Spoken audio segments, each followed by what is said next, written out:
Three of our biggest markets are still growing revenue and quietly losing margin. An AI investigation we did in last video already caught this. Today we build the page that watches for it permanently, and we ship it the way a real software team ship. This isn't a random new dashboard idea. It's the same repeatable risk our last investigation surfaced, and instead of running that investigation by hand every quarter, we're about to make the dashboard do it for us. If you want the full investigation behind this, it's linked below. You don't need it to follow along today. Right now, this dashboard is one file.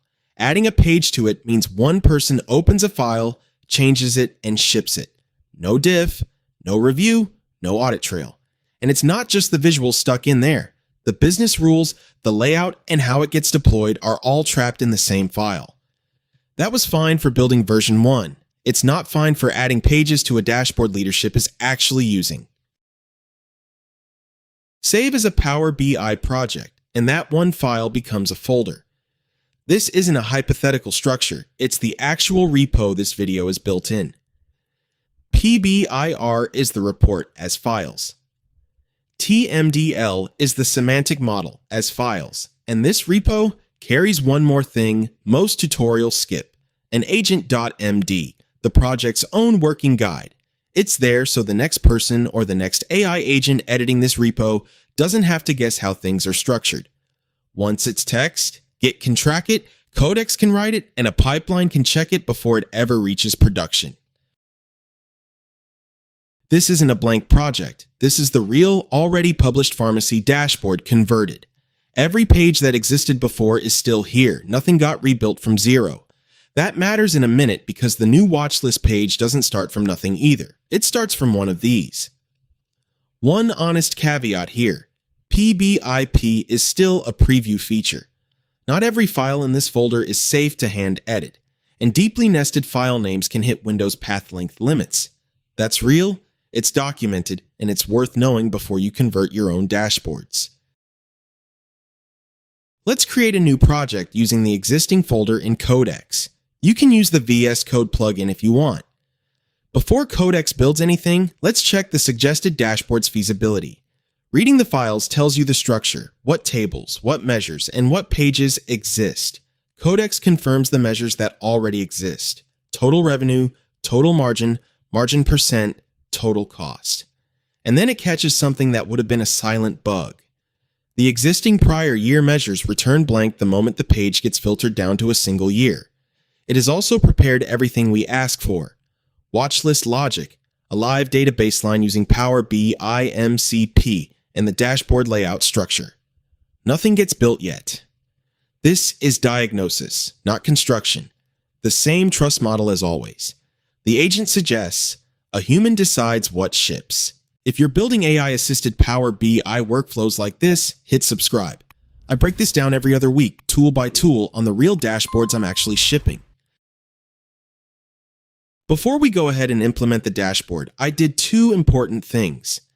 First, I prepared an AGENT.md file that contains everything about the current project: project summary, current repo state, semantic model rules, and report editing and data inspection rules.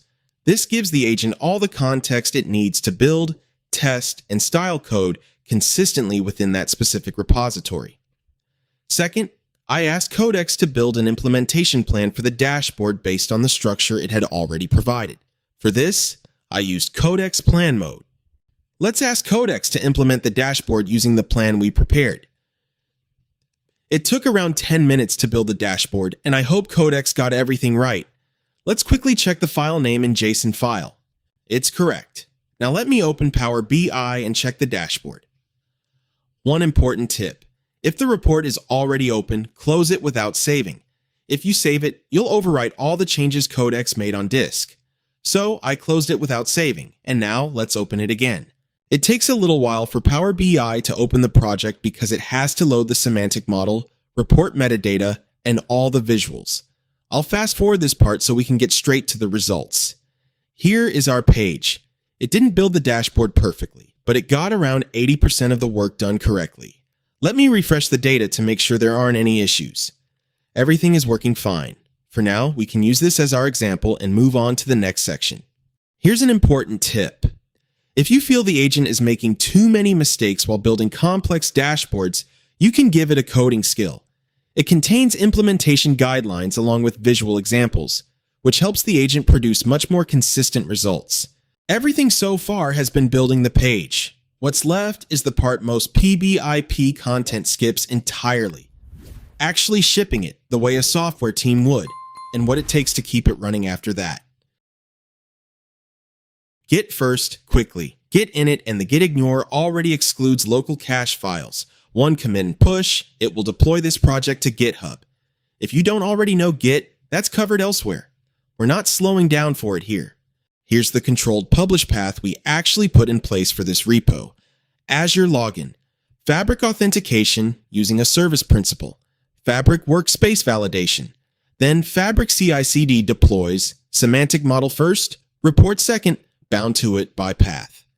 That's the real sequence in this repo's pipeline, nothing more. What's running today targets the dev workspace. That's where the real work happens right now, and that's what you're seeing on screen. A gated production path exists in this same pipeline, dispatched manually with an extra safeguard flag. It's there, it's just not the focus of this video. That manual gate is deliberate. Dev requires explicit publish intent. Production requires more than that. This is a governed pipeline, not automation running unattended. Let's start implementing our CI/CD pipeline.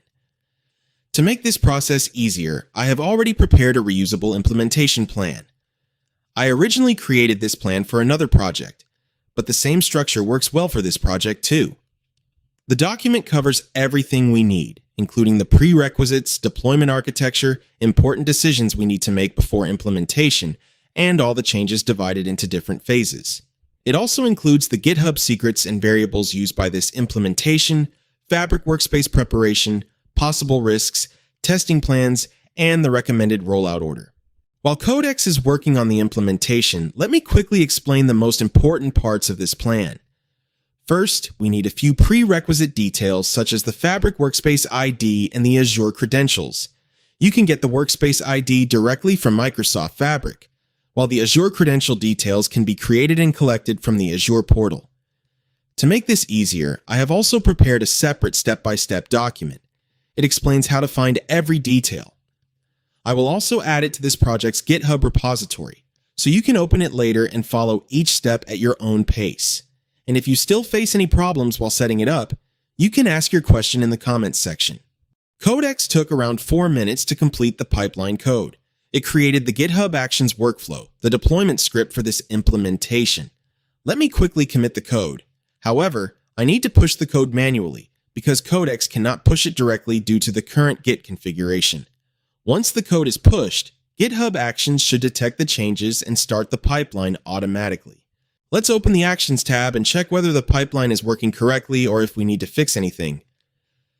As you can see, our pre-flight step has already completed successfully. However, it did not publish anything to the Fabric workspace because we added a safety flag to the pipeline. This prevents an automatic deployment whenever code is pushed. Now, let me run this workflow manually. This time, it will run the complete dev deployment process and publish both the semantic model and the report to our Fabric dev workspace. This process may take a minute or two, so let me fast forward the execution and show you the final result. Now, the workflow has completed both steps successfully, the pre-flight validation and the dev deployment. There are no errors in the workflow. Let's open Microsoft Fabric and confirm that the semantic model and report were deployed correctly. We can see that the report has been deployed successfully. Now, let's open it and check whether everything is working correctly. It looks like there is a problem. The report has loaded, but the visuals are not showing any data. Let me check the error details. The message says that the date table does not contain any data. Let me quickly check a few other tables to confirm whether this issue is limited to the date table or affects the complete model. In the product table, the country column is also empty. So, this is not just a report level issue. The semantic model has been deployed, but the actual source data has not been included. Why did this happen? To solve this properly, we also need a data pipeline. For the current implementation, I am going to connect this semantic model to an on-premises data gateway. The The gateway will allow the semantic model in Fabric to access the Excel file stored on my local machine and pull the latest data whenever the model is refreshed. Before we continue with the report settings, let me show you what we will build in the next video. Add a comment if you want to see the complete data pipeline implementation. Now open the semantic model settings. Under Gateway and Cloud Connections, we need to select the gateway connection so the semantic model can access the local Excel file during refresh. Before doing this, make sure the on-premises data gateway is already installed and running on the machine where the Excel file is stored. You should also sign into the gateway using the same Microsoft account that has access to this Fabric workspace and semantic model. As you can see, our semantic model has started refreshing. Once the refresh is complete, let's open the report again and check whether the data is loading correctly. Now, the data is available and all the visuals have started showing the expected results. This confirms that our complete setup is working correctly.